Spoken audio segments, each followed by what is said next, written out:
The Eriksson twins, the strangest case ever caught on camera. Imagine you're driving down the motorway when out of nowhere, two women sprint into traffic. Cars swerve, brakes screech, people scream, but these women, they survive. Not only do they survive, but one of them immediately gets up like nothing happened, punches a police officer in the face, and runs straight into traffic. When officers finally restrain them, they scream something bizarre. They're going to take our organs. And just when you think the story can't get any weirder, it does. Because what happens next is even more disturbing, and to this day, no one knows why. Hey everyone, I'm Lan. Welcome to Spooky Paranormal Tales, where we dive into the strangest, creepiest, and most unexplainable stories from around the world. If you love eerie mysteries, ghost encounters, and terrifying true stories, you're in the right place. So hit that subscribe button because this story, it's one of the weirdest cases ever caught on camera. It's May 2008, a seemingly normal afternoon in England. Swedish twin sisters Ursula and Sabina Eriksson are traveling together.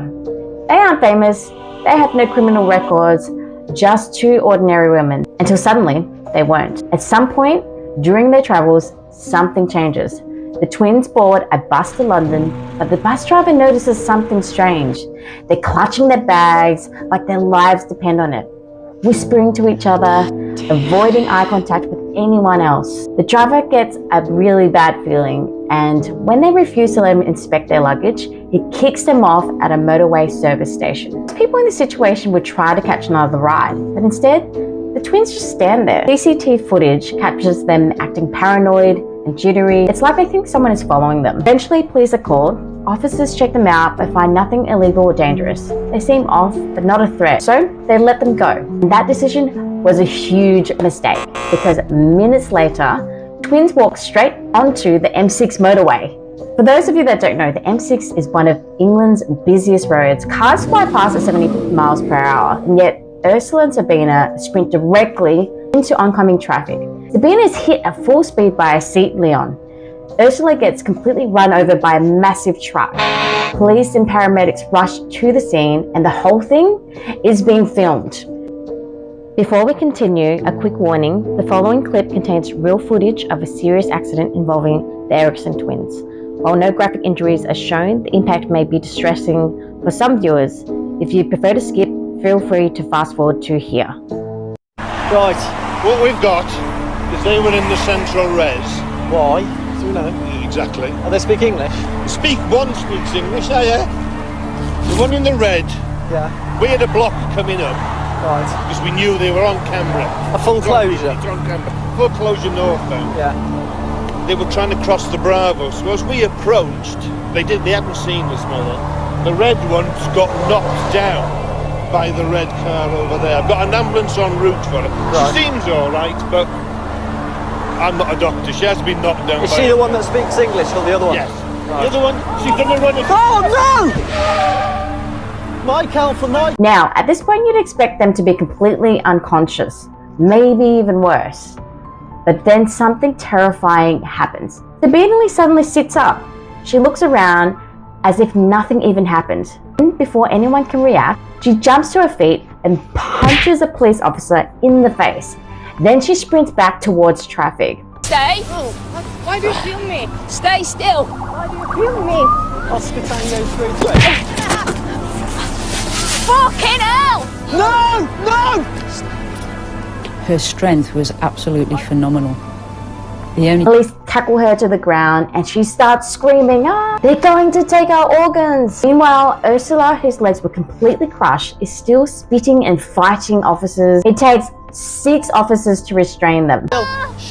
PC Finlayson's priority is to keep her safe until the medical teams arrive.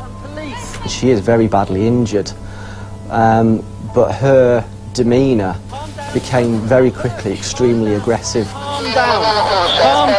Calm down! Fucking asshole! Calm down! Jesus. Mine's very aggressive, spitting at me. She is very badly injured. I don't know what's going on. Calm down! She then started to spit at me, to claw, and literally to try and fight me, which is a bizarre situation because you've got a girl here with crushed legs who is actively trying to fight you. You see my fucking No, come on, my love. Come on, you've hit your head. Calm down. We are the police. We are the police. Calm down. Yeah, and the doctor's en route. It's okay. Calm down. She appears very disorientated. An ambulance has now arrived.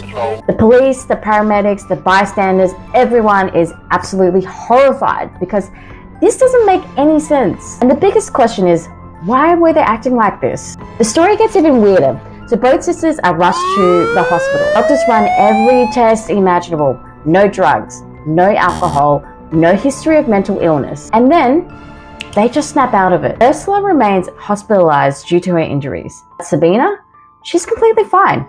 No memory of what happened, no explanation, nothing. The doctors release her the next day. But if you think that's where the story ends, think again, because just hours after being released, Sabina Eriksson does something even worse. Sabina is now wandering the streets alone. She's found by Glenn Hollinshead, a 54-year-old retired firefighter and father. Glenn sees a woman who looks lost, confused, injured. He asks if she's okay. She seems a little off, but not dangerous. Being a good person that he is, Glenn and his friend invite her to stay the night at his house, offering her food and shelter. She gratefully accepts. But that night, something's off. Sabina keeps looking out the window, whispering to herself, acting completely paranoid. Then, suddenly, she stands up and says, I have to go now. The next morning, Glenn, he's dead.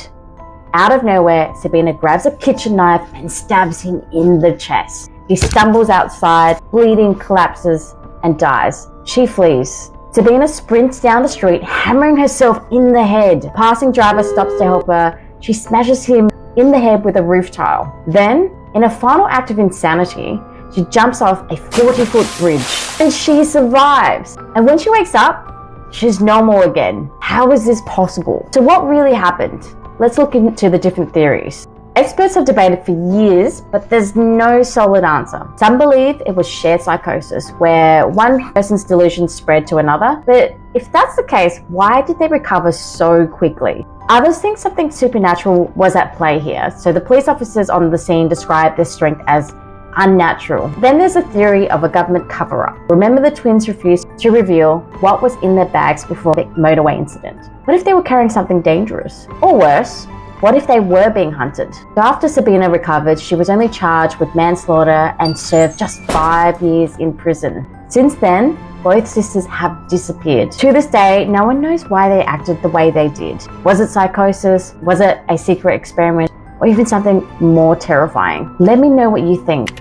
Before we wrap up, here are a few chilling paranormal clips that have left people baffled.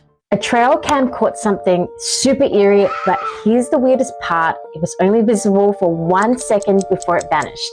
Reddit user shared this chilling image taken outside of his late grandparents' abandoned house.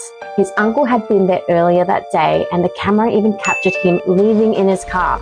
But just 6 minutes later, something else had appeared. The trail cam is motion activated and takes multiple photos per detection, almost like stop motion. But this, it only showed up in one frame, no walking in, no walking out. It was just there and then completely gone.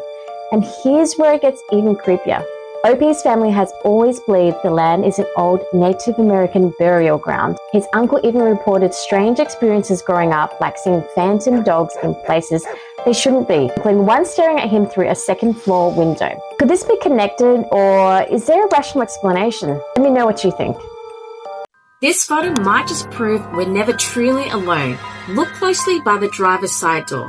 Reddit user OwnMedicine2753 shared this chilling image after a car accident.